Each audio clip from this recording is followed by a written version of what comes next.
Good evening, everyone. Before I start, I would like to introduce myself. My name is Trisha Marie Rublon from BSB FM1.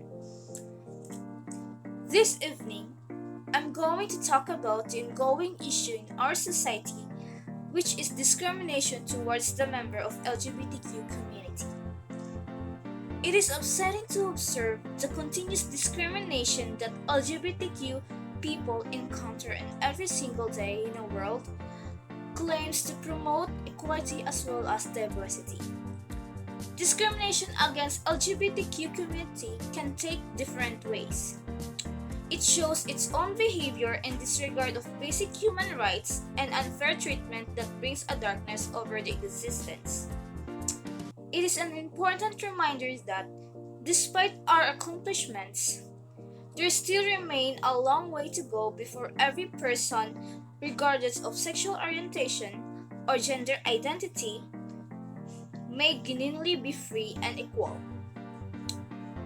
The discrimination faced by LGBTQ individuals affects not only their personal lives, but also their mental and emotional well-being.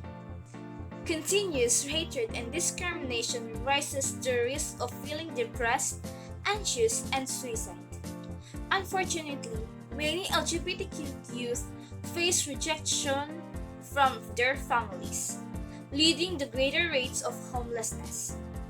The impact of discrimination on the lives of LGBTQ persons is extreme, and it has become deeply ingrained in social structures and social attitudes.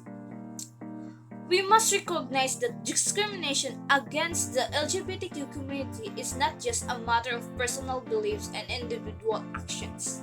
It is a systemic issue that requires collective actions to dismantle the barriers that prevent equality and inclusion. We need comprehensive legislation that protects the rights of LGBTQ individuals and ensure equal treatment because they're also human and have the human rights.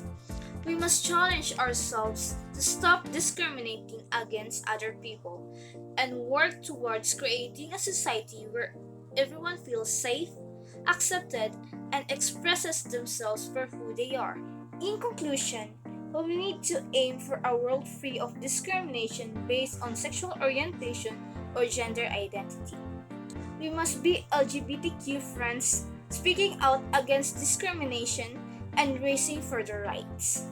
I know some of us still can't accept them, and accepting them can take some time. But if you can't accept them, just respect them as a human being like us. It is our collective responsibility to guarantee that every individual can exist with respect, worth, and equality regardless of their social orientation or gender identity. Let us stand in unity in the face of discrimination and injustice. Let us work together to build a future which is love, acceptance, and equality win over hatred and discrimination. Together, we can create a society that honors the rich diversity of humanity, allowing each person to live truly and freely.